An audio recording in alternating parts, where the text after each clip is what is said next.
Notre évangile du jour, Luc 6, 27 à 38, fait suite à celui de dimanche dernier.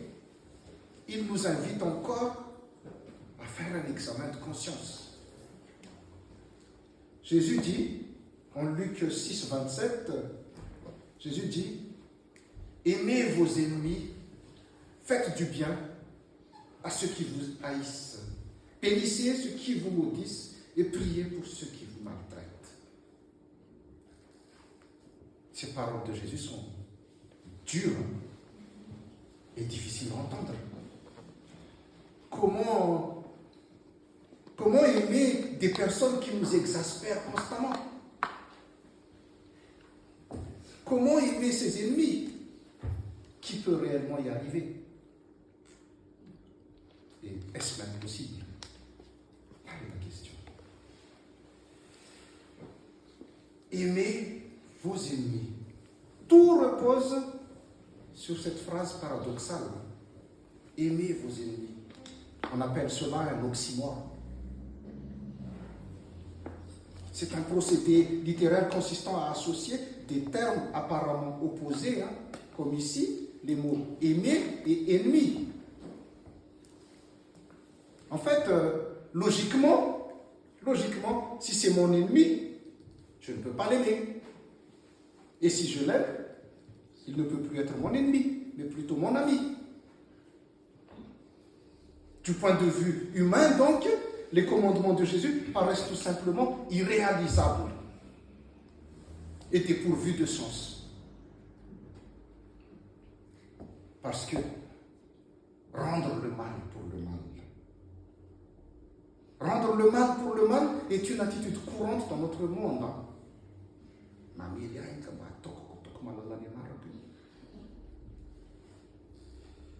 Notre tendance naturelle est de nous venger des torts que l'on nous fait.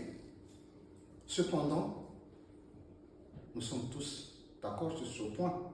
Cette approche ne résout rien en fait. Elle ne fait qu'aggraver la situation. Nous n'arrêterons jamais tant que la vengeance n'est pas assouvie au degré que nous souhaitons.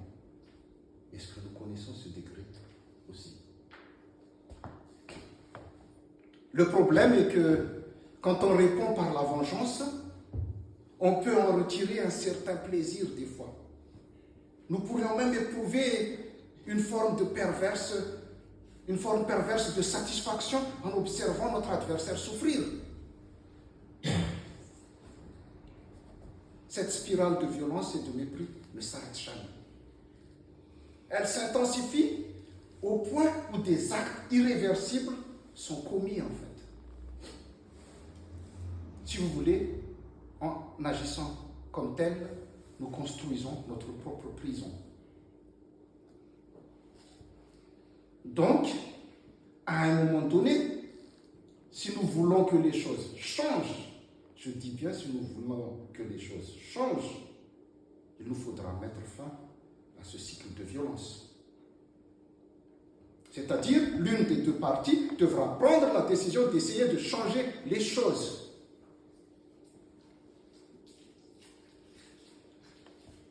Martin Luther King disait, je cite ce qu'il dit, « Rendre coup pour coup, c'est propager la violence. C'est rendre encore plus sombre une nuit sans étoiles. Or, les ténèbres ne peuvent se dissiper par elles-mêmes. C'est la lumière qui les chasse. De même, la haine ne supprime pas la haine. Seul l'amour y parviendra. » C'est là la beauté de la non-violence libre d'entrave. Elle brise les réactions en chaîne du mal. Dans notre évangile du jour, Jésus utilise 4 verbes à l'impératif.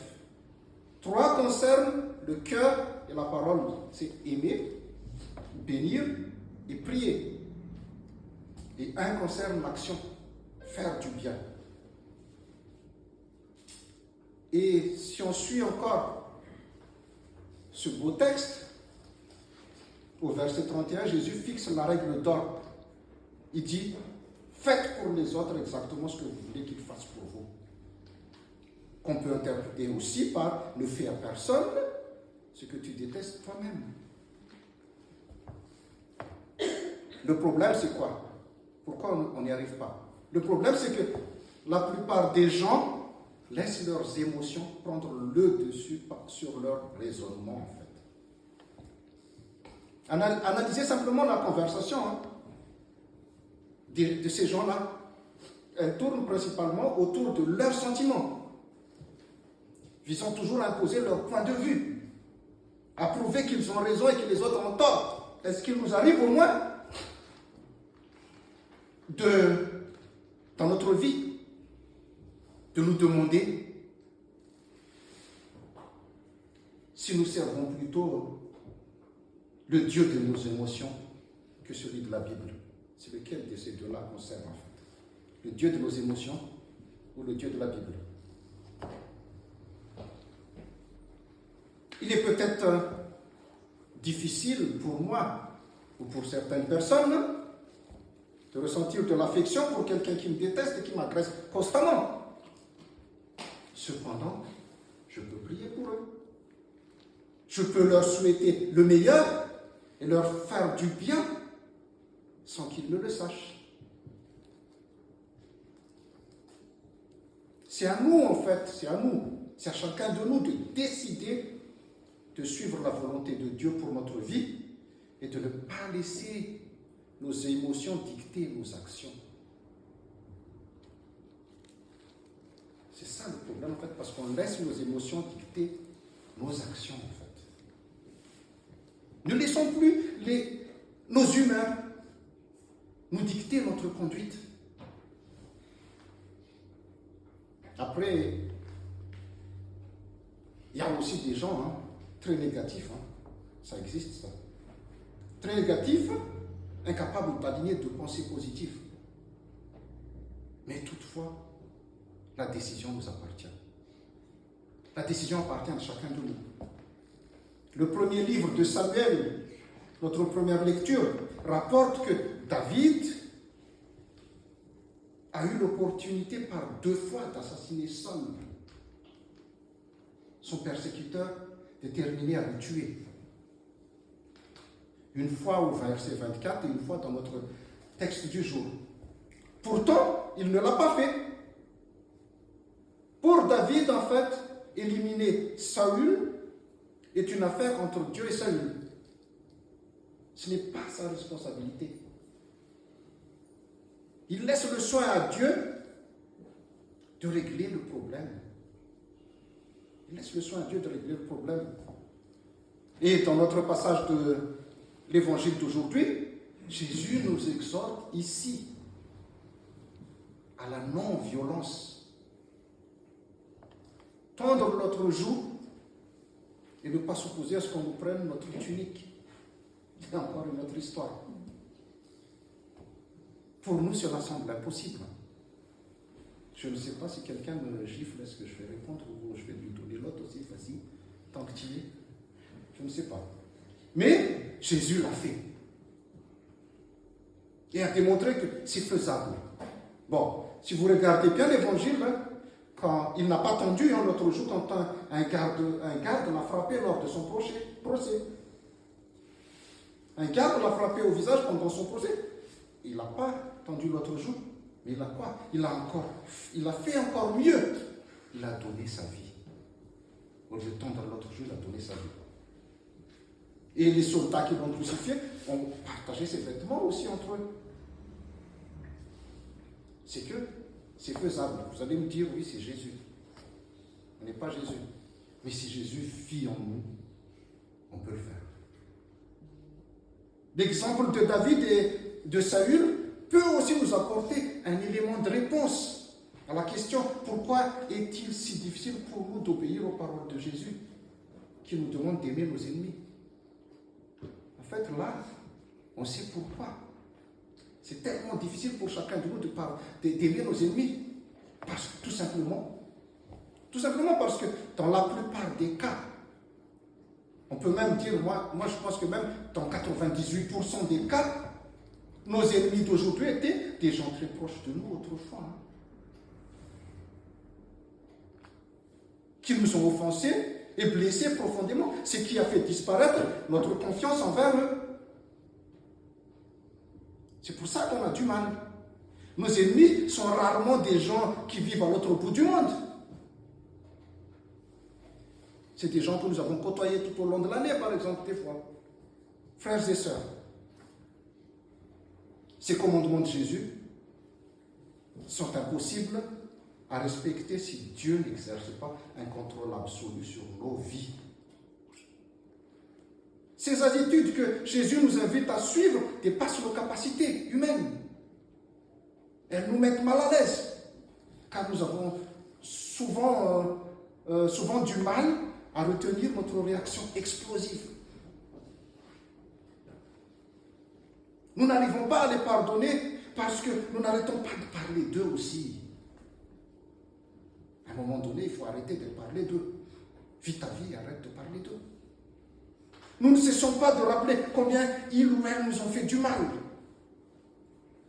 À un certain moment, il faut cesser de parler et passer à autre chose. Souvenez-vous bien, nous ne pouvons pas éviter que le mal nous frappe.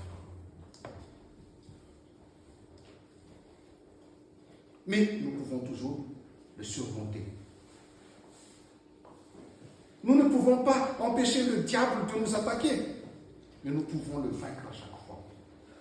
Je puis tout avec celui qui me conforte, qui vit en moi. Nous savons tous quels sont nos points faibles. Je pense que rares ceux qui ne connaissent pas leurs points faibles.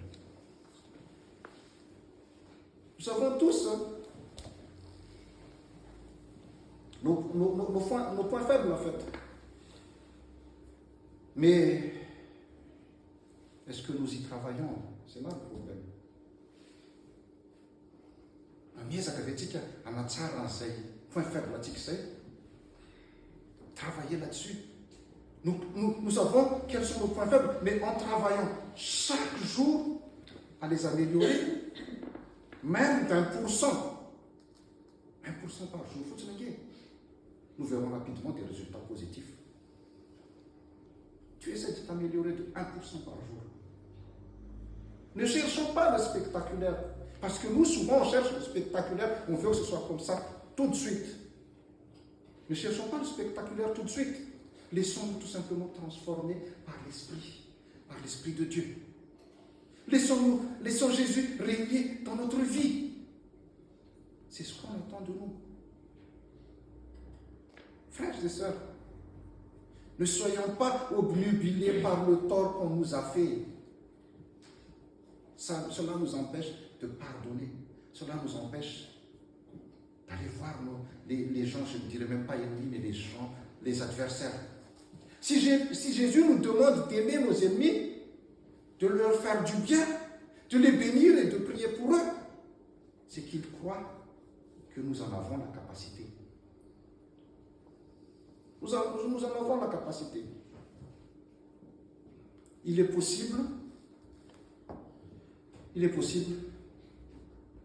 que nous ayons des doutes sur notre propre capacité.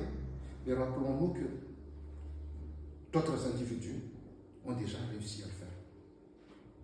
Donc, si d'autres y sont parvenus, pourquoi pas nous?